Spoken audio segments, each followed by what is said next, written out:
Ah, child, you have returned. Did you enjoy your trip into the Garin Trench? The wondrous creatures that live there are truly a sight to behold. Sadly, your trip is at an end, and it's time for your lessons. Don't give me that look, child.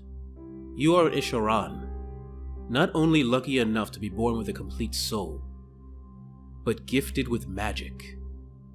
Leadership is in your future, and I would be a poor teacher if I did not ensure you were ready for such an important responsibility. Now, we will start our first lesson, one on the various watery nations of the Idoneth Deepkin, or, as we usually refer to them, Enclaves. Now, there are many different Enclaves within the depths of the realm's oceans, and to go through them all would require quite a bit of time. So for now, I will focus on six Enclaves with wildly different cultures, formed from the personalities of those who founded them, as well as the environment surrounding them. Pay attention. I will be testing you later. Iron Rock. We are the brightest lights in the deepest darks of the depths. As you know, we are in the city of Priam, in the realm of Garan, the grand capital of the Iron Rock Enclave. The oldest of the Enclaves, and the one you were lucky enough to be born into, our Enclave contains the most noble of the Idoneth Deepkin. We are the closest to what Teclis the Illuminator imagined when he forged our souls so long ago. Bright-eyed, honorable, and fair. When a soul scry looks upon our souls with their sight, they see us shine just a bit brighter than the elves of other Enclaves. Now that doesn't make us better than other elves. That would be arrogant. But I like to believe it gives us a bit more wisdom than most. Perhaps it is because of this wisdom that we have a mastery of magic few other Idoneth Deepkin can match. The winds of magic coming easily to our will, and allowing us to unleash truly devastating spells. However, child, this blessing comes with a heavy responsibility. Ever since we broke away from Teclis in centuries past, our Enclave has always aimed to lead the other Enclaves towards a prosperous future.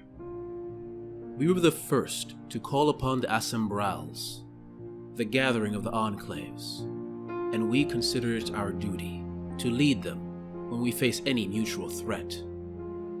We are also the primary diplomats to other races and factions,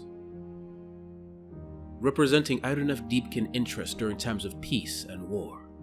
Of course, such a position brings with it some resentment from more stubborn Enclaves. Sadly, another burden our noble blood must bear. Dumbhin. The savagery of our beasts is only matched by the savagery of our riders. The people of the Dumbhin Enclave are considered by many of our kin to be barbarians, caring more for the hunt than maintaining civilization. And honestly, there is some truth to that. You see, long ago, despite the warnings of our forebears, they chose to live in the waters of Gur, the oceans of that realm full of terrible beasts and other hazards that can easily take your life in a moment's notice.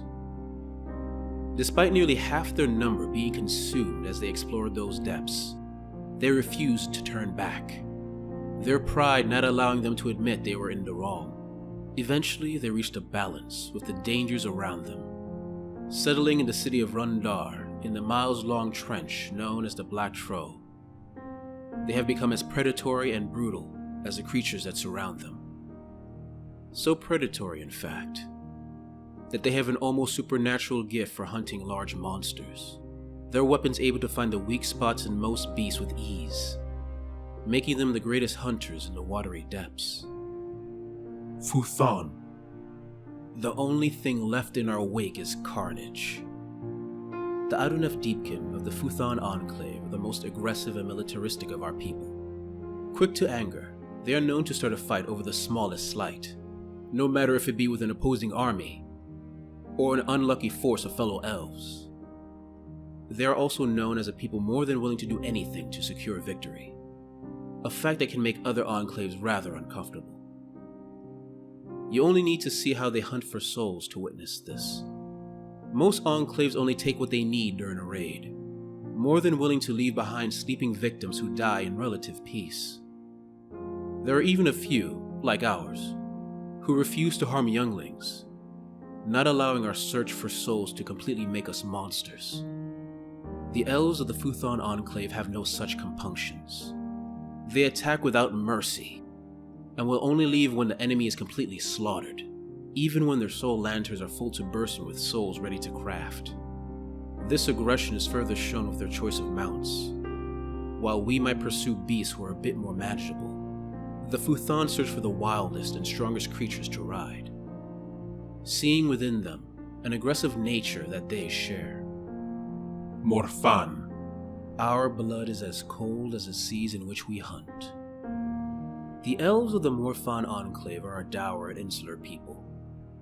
Making their home near a great quagmire in the realm of Shaiish, the Death Realm's essence has coated their skin in an unhealthy sheen, making them look more like ghosts than living, breathing mortals. That, combined with the chill mist that precedes their attack, allows those they face to be convinced they were attacked by vengeful wraiths. Furthermore, while we are gifted with magic child, the elves of the Morfan Enclave have a special affinity for soul magic that is most impressive, able to raise and mold souls with a speed and skill beyond that of even our own soul crafters. This mastery of soul magic, however, won't save them from their current difficulties. A while ago, one of their offshoot enclaves was destroyed by a Skaven attack, releasing a large cache of unused souls, an event that caught the attention of the Lord of Death, Nagash. That, combined with a few other indiscretions, has finally notified him of our presence. I don't need to tell you, child, what trials we will face when Nagash is fully made aware of our soul raids. The god of death is not kind to those who take what he considers his. Nuttall. To attack our home is to forfeit your life.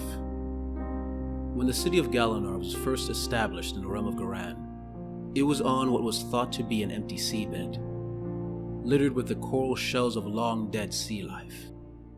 It was on this seabed that the Idoneth Deepkin of the Nuttall Enclave made their home, crafting beautiful coral towers and other wonders that I will admit put our own cities to shame.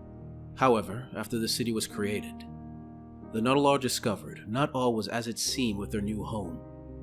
For unbeknownst to the Nuttall, they had not crafted their home on a lifeless sea floor, but atop the shell of a scaphodon, a large undersea crustacean larger than most mountains. They only discovered the truth when the creature, perhaps looking for warmer waters or simply out of boredom, rose from its slumber and began walking towards the waters of Gur, the realm of beasts. The elves of the Nuttall Enclave, not willing to move, adapted, learning to live on and eventually love their many-legged and mobile home. But living on this shell-covered home isn't without its difficulties, for the waters of Gur teem with powerful beasts who would love to make a meal of the scaphodon and the elves who live upon it. As such, the elves there have become masters of defensive warfare. An assaulting force should be very wary when attacking a Nuttall hold. Braham. No soul is safe from our sight. Within the wood citadels of Cranstalk, in the realm of Garan, you will find the Braham Enclave. Training in the tight confines of the underwater forests that surround their home, they have become masters of deep-sea navigation, using such skills to bypass enemy defenses with ease, letting them strike wherever the enemy least expects. However, traveling easily through rough terrain is not their only skill, for the soul scribes of the Braham are among the most skilled of the Idoneth Deepkin, able to see the light of a soul no matter how concealed it may be. Whether that soul is behind mundane defenses, or hidden away by magical means. As well, their research into the inner workings of the soul is second to none, and it is hoped that one day they may finally discover a way to have all of our children be born with complete souls, removing our need for soul raids entirely. Something I pray will happen in our lifetime. Although I will admit, I am not holding much hope. Child, I can see your eyes are already half closed. Teaching you anything else today would be a waste of effort. Go to bed. We will resume our lessons tomorrow. Good night, and let Mathlan give you pleasant dreams. Hey guys, this is Arvandus, and I hope you enjoyed this video on the Enclaves of the Idoneth Deepkin. If you like it, please like, subscribe, and comment. But if you really like it, please consider giving to our Patreon. With the money, it gives me the time I need to work on these stories that I love. Anyway, thanks for listening, and see you next time.